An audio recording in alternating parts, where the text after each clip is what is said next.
తెలంగాణ రాష్ట్రం వచ్చిన తర్వాత 2014 నుంచి డిసెంబర్ 6, 2023 వరకు ప్రతి నెల యావరేజ్గా గత ప్రభుత్వం ఖర్చు పెట్టింది 52 కోట్ల రూపాయలు రాజీవ్ ఆరోగ్యశ్రీలో. డిసెంబర్ 7, 2023 నుంచి మార్చ్ 25, 2026 దాదాపుగా 26, 27 నెలలలో ప్రతి నెల ఈ ప్రభుత్వం ఖర్చు పెట్టింది 89 కోట్ల రూపాయలు అధ్యక్ష యావరేజ్గా.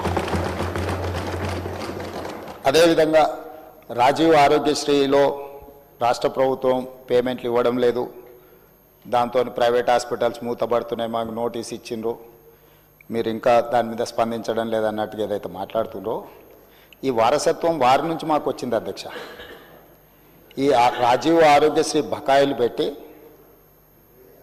అధికారాన్ని కోల్పోయి ఆ భారాన్ని మా నెత్తి మీద పెడితే ఆ భారాన్ని మోస్తూనే మేము 5 లక్షల నుంచి 10 లక్షల రూపాయలకు పెంచడం జరిగింది అధ్యక్ష. ఆ విషయం కూడా 7 తారీఖు నాడు మేము ప్రభుత్వం బాధ్యత తీసుకున్నప్పుడు 7/12/2023 నాటికి గత ప్రభుత్వం నుంచి వారసత్వంగా మాకు వచ్చిన భారము 600 కోట్ల 27 లక్షలు అధ్యక్ష. 600 కోట్ల 27 లక్షల రూపాయల భారము గత ప్రభుత్వం నుంచి మాకు వారసత్వంగా రాజీవ్ ఆరోగ్యశ్రీలో భారం వచ్చింది అధ్యక్ష. అందులో గవర్నమెంట్ హాస్పిటల్స్కి 240 కోట్ల 11 లక్షలు, ప్రైవేట్ హాస్పిటల్స్లో 360 కోట్ల 16 లక్షలు. అదేవిధంగా అధ్యక్ష మేము ప్రభుత్వం వచ్చిన తర్వాత మేము చేసిన పేమెంట్స్ 7/12/2023 నాడు మేము పదవి చేపట్టినాక 8/12/2023 అంటే ఫైనాన్షియల్ ఇయర్ 2023-24 అంటే కంప్లీట్ మార్చ్ 31, 2024 వరకు వాళ్ళు లేరు అధ్యక్ష. 3 నెలల ముందే ఈ ప్రభుత్వం బాధ్యత తీసుకున్నది. ఈ ప్రభుత్వం బాధ్యత తీసుకున్న 8/12/2023 నుంచి ఈ రోజు వరకు 2408 కోట్ల రూపాయల 51 లక్ష ఇప్పటి వరకు మన ప్రభుత్వం పే చేసింది అధ్యక్ష. ఇందులో గవర్నమెంట్ హాస్పిటల్స్కి 927 కోట్ల 99 లక్షలు, ప్రైవేట్ హాస్పిటల్స్కి 1480 కోట్ల 52 లక్షల రూపాయలు. అంటే గవర్నమెంట్లో 34 కోట్లు పర్ మంత్ ఇస్తే ప్రైవేట్లో 55 కోట్లు పర్ మంత్ ఇవ్వడం జరిగింది అధ్యక్ష. అదేవిధంగా అధ్యక్ష ఈరోజు అవుట్ స్టాండింగ్ ఇప్పుడు వారు ఏదైతే చాలా అవుట్ స్టాండింగ్ ఉందని అంటుండ్రో యాజ్ ఆన్ డేట్ 25th వరకు క్యాలిక్యులేట్ చేస్తే ఈరోజు వరకు 727.75 కోట్లు. అంటే వాళ్ళు ఇచ్చిపోయిన 600కు మేము 28 నెలల అదనంగా బకాయి పడ్డది 100 కోట్ల చిల్లరనే అధ్యక్ష. మన ప్రభుత్వం ఎక్కడ కూడా ఎప్పటికప్పుడు దాదాపుగా ఇచ్చుకుంటూనే వచ్చినాము. పాత బకాయిలను తిరిగి చెల్లించడానికి ఆ భారాన్ని వదిలించుకోవడానికి ఇప్పుడు కష్టమవుతుంది. వాటిని కూడా ఏ విధంగా చెల్లించాలనే ప్రణాళిక మనం చేసుకుంటూ వస్తున్నాం అధ్యక్ష. అందులో కూడా గవర్నమెంట్ హాస్పిటల్స్కి ఎక్కువ బకాయి ఉంది. గవర్నమెంట్ హాస్పిటల్స్కి 496.31 కోట్ల రూపాయలు బాకీ ఉంటే ప్రైవేట్లు ఉన్నది 231.44 కోట్లే అధ్యక్ష. సో ప్రైవేట్లో బకాయిలు చాలా తక్కువ ఉన్నాయి. ప్రైవేట్ హాస్పిటల్స్ రాజీవ్ ఆరోగ్యశ్రీ నిధులు ఇవ్వకపోవడం వల్ల ట్రీట్మెంట్ అందించడం లేదు, దానివల్ల పేదలకు అన్యాయం జరుగుతుందని ఏదైతే అపోహ కల్పించే ప్రయత్నం చేస్తుందో వాస్తవ వివరాలు ఇవి అధ్యక్ష.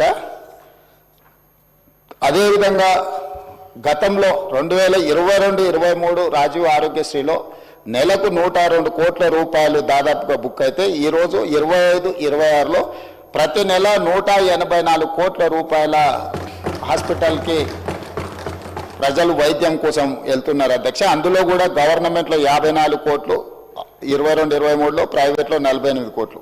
ఈరోజు గవర్నమెంట్లో 87 కోట్లు, ప్రైవేట్లో 97 కోట్లు.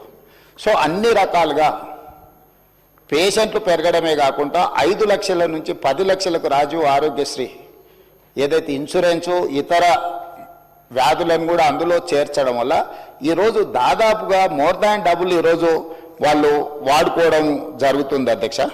అదేవిధంగా ఈరోజు అంతకుముందు సీఎం రిలీఫ్ ఫండ్ ఒకసారి తీద్దాం అధ్యక్ష. సీఎం రిలీఫ్ ఫండ్ చెక్కులలో జరిగిన అవినీతి వెనకాల ఎవరు పిఏలు ఉన్నారు, ఎవరు ఆఫీసు సిబ్బంది ఉన్నారు, నిన్న మన కేసులు కావడము, ఇవన్నిటిని ఎవరైతే పేద పేరు మీద చెక్కులు తీసుకెళ్ళి ప్రైవేట్ ఖాతాలలో వేసుకొని ఎట్లా సీఎం రిలీఫ్ ఫండ్ను దుర్వినియోగం చేసిండ్రో కేసులు ఉన్నాయి, విచారణ కూడా జరుగుతుంది అధ్యక్ష. కానీ మన ప్రభుత్వం వచ్చిన తర్వాత సీఎం రిలీఫ్ ఫండ్ కానీ రాజీవ్ ఆరోగ్యశ్రీ కానీ ఎమ్మెల్యేలకు ఆన్లైన్లో వెబ్సైట్ ఇచ్చేసి డైరెక్ట్గా ట్రాన్స్పరెంట్గా ఎవరైనా అప్లై చేసుకునే వెసులుబాటు కల్పించి క్లియర్గా ఇస్తున్నాము. మేము ఈరోజు సీఎం రిలీఫ్ ఫండ్ ఈ 27 నెలలలో 2046 కోట్ల రూపాయలు సీఎం రిలీఫ్ ఫండ్ ఇచ్చినాం అధ్యక్ష. 2400 రాజీవ్ ఆరోగ్యశ్రీలో 2040 దాదాపుగా 4500 కోట్ల రూపాయలు ఈ 27 నెలల్లో పేదల వైద్యం కోసము ఈ ప్రభుత్వము సంపూర్ణంగా ప్రయత్నం చేసింది. ఇది సరిపోతుందంటే ఇది సరిపోదు అధ్యక్ష. మేము ఎప్పుడు ఇది సరిపోయింది ఇంకా ఇంతకంటే ఎక్కువ చేయలేమంటలేం. అందుకే ఈరోజు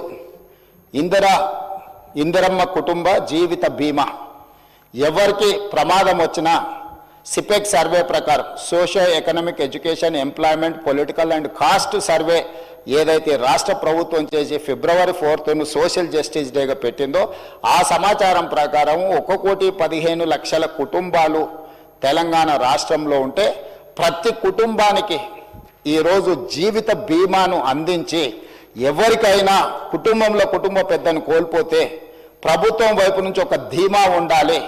ఈ జీవిత బీమా ఆ కుటుంబానికి ఒక ధీమా అని చెప్పి ఈరోజు మనం నూతనంగా కొత్త పథకాన్ని కూడా మనం ప్రవేశపెట్టుకోవడం జరిగింది అధ్యక్ష. ఈరోజు పేదలను ఆదుకోవడానికి అన్ని రకాల ప్రయత్నాలు చేయడమే కాకుండా ఈరోజు 35 గవర్నమెంట్ కాలేజెస్ ఉన్నాయి అధ్యక్ష. రాజీవ్ ఆరోగ్యశ్రీని భవిష్యత్తులో ఏవైతే టీచింగ్ కాలేజెస్ ఉన్నాయో ఇక్కడ చాలామంది కాలేజీల యజమానులు ఉన్నారు, private medical colleges nursing colleges నడిపేవాళ్ళు. టీచింగ్ కాలేజెస్కేమో పేషెంట్లు రావటం లేదు, చాలా వాటికి పేషెంట్లు పోయే దగ్గరనేమో ప్రొఫెషనల్స్ లేరు.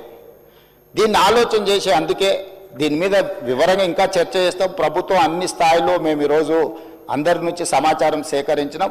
ఏ ఏరియాలో అయితే టీచింగ్ కాలేజెస్ ఉన్నాయో పర్టికులర్గా మెడికల్ కాలేజీలు రాజీవ్ ఆరోగ్యశ్రీని మొత్తం ఆ మెడికల్ కాలేజీలకు పంపిస్తే అక్కడ చదువుకునే నర్సింగ్ కాలేజ్ స్టూడెంట్స్కైనా మెడికల్ కాలేజ్ స్టూడెంట్స్కైనా పీజీ చదువుకునేటోళ్ళకైనా ఫర్దర్ స్పెషలైజేషన్ చేసేటోళ్ళకైనా విరివిగా బాధితులు వచ్చినప్పుడు వాళ్ళను ట్రీట్ చేయడం ద్వారా వాళ్ళకి వర్క్ ఎక్స్పీరియన్స్ వస్తుంది. అదేవిధంగా Rajiv Aarogyasri CM relief funds కూడా వాటికే ఇస్తే ఆ హాస్పిటల్ల యొక్క నిర్వహణ మెడికల్ కాలేజీల యొక్క నిర్వహణ కూడా బెటర్గా ఉంటుంది. అందులో పనిచేసే డాక్టర్లు సర్జరీ చేస్తే వాళ్ళకి స్పెషల్ ఇన్సెంటివ్స్ ఇవ్వాలనుకుంటున్నాం అధ్యక్ష. ఈరోజు జీతభత్యాలకే పనిచేసే వాళ్ళు అప్పుడప్పుడు ప్రైవేట్ హాస్పిటల్స్లలో కూడా సర్జరీలు చేస్తున్నారు. వీటన్నిటినీ మనకు తెలుస్తూ ఉంది. అందుకే ఇప్పుడు ఏం ఆలోచన చేస్తుంది ప్రభుత్వం, ఈ టీచింగ్ కాలేజెస్లో చదువులు చెప్పే ఎవరైతే డాక్టర్స్ ఉన్నారో స్పెషలైజ్డ్ ఉన్నారో వాళ్ళు సర్జరీలు చేస్తే సర్జరీలకు వాళ్ళకి స్పెషల్ ఇన్సెంటివ్ ఇవ్వడం ద్వారా వాళ్ళని ప్రోత్సహించాలని ఈ Rajiv Aarogyasri CM relief fund ఇవన్నీ కూడా ఈ మెడికల్ కాలేజెస్కి ఎప్పుడైతే వెళ్తాయో నిధులు హాస్పిటల్ల నిర్వహణ చాలా పకడ్బందీగా జరుగుద్ది. రెండవది అదనంగా పనిచేసే వైద్యులకు అదనపు జీతభత్యాలు వస్తాయి. మూడవది ఈరోజు మనము పెద్ద చదువులు చదువుకున్న డాక్టర్లను హాస్పిటల్ల మేనేజ్మెంట్ కూడా వాళ్ళని చూడమంటున్నాం. సో నర్సులు వచ్చిండ్రా, ఊడ్చే వాళ్ళు వచ్చిండ్రా, తూడ్చే వాళ్ళు వచ్చిండ్రా, మిగతా సిబ్బంది వచ్చిండ్రా లేదా అని పెద్ద డాక్టర్లు సూపరింటెండెంట్స్ చూడాలంటే వాళ్ళు చదువుకున్న చదువుకి వాళ్ళ మైండ్ సెట్కి వాళ్ళ వ్యవహార శైలికి ఇది సూట్ అవ్వడం లేదు. అందుకే ఈరోజు ఈ నిర్వహణ మొత్తం సపరేట్ చేసి దీనికి సపరేట్గా ఒక గ్రూప్ 1 ఆఫీసర్నో లేకపోతే ఒక గ్రూప్ 2 ఆఫీసర్నో ఇతర సిబ్బందిని బట్టి ఈ సిబ్బంది యొక్క నిర్వహణ బాధ్యత మొత్తం ఒక వింగ్ అప్పచెప్పి పేషెంట్లకు ట్రీట్మెంట్ చేసే బాధ్యతను కంప్లీట్గా ప్రొఫెషనల్గా డాక్టర్లతో చేయించాలనుకుంటున్నాం. ఇప్పటివరకు మొత్తం పేషెంట్లను చూడడమే కాకుండా హాస్పిటల్ వ్యవస్థను నిర్వహించే బాధ్యత కూడా సూపరింటెండెంట్ మీదనే ఉంటుంది. దాంతో అతను నర్సు వచ్చిందా లేకపోతే ఊడ్చేవాడు వచ్చిందా, సిబ్బంది వచ్చిందా రాలేదా, వాచ్మెన్ వచ్చిందా లేదా, బయట పార్కింగ్ ఎవరు చూస్తున్నారు లేకపోతే క్యాంటీన్లో ఏముంది ఏం లేదు అతను చూడలేడు. అతని టెంపర్మెంట్కి అది సూట్ అవ్వదు. రెండోది అతను క్వాలిటీగా కూడా పనిచేయలేడు. అతను లోపల సర్జరీ చేయాలన్నా, వచ్చిన పేషెంట్లను చూడాలన్నా, ఇన్ పేషెంట్లను చూడాలన్నా, అవుట్ పేషెంట్లను చూడాలన్నా, ఈ సమస్యలు ఉన్నాయి. కాబట్టి మన ప్రభుత్వం దీన్ని కూడా ఆలోచన చేసి ఈరోజు ఈ రెండు పనులను రెండింటిని సపరేట్గా ఈరోజు మనము డీల్ చేయాలనుకుంటున్నాం అధ్యక్ష. మూడవ పాయింట్, కొన్ని వేల మంది తెలంగాణ నుంచి ఇతర దేశాలలో డాక్టర్లుగా ఈరోజు పనిచేస్తున్నారు. వాళ్ళు తల్లిదండ్రులను చూడడానికో, ప్రాంతాన్ని చూడడానికో, లేకపోతే ప్రాంతం మీద అభిమానంతో వచ్చినప్పుడు వాళ్ళు 4-5 రోజుల్లో కుటుంబ వ్యవహారాలు చక్కదిద్దుకుంటే ఒక 20 రోజులు ఎక్స్ట్రా ఉన్నప్పుడు వాళ్ళు అత్యంత అధునాతనమైన వైద్యశాలలో పనిచేయడం కూడా అత్యున్నత చదువులు చదువుకున్న డాక్టర్లు వాళ్ళందరితో నేను మా దామోదర్ రాజనరసింహ గారు మాట్లాడి ఒక ప్లాట్ఫామ్ క్రియేట్ చేస్తున్నాం. డాక్టర్ సంజయ్కి కొంచెం ఇది ఎక్కువ అవగాహన ఉండే అవకాశం ఉంది. ఆ డాక్టర్లు అందరినీ ఆన్లైన్లో ఒక వెబ్సైట్ క్రియేట్ చేస్తున్నాం.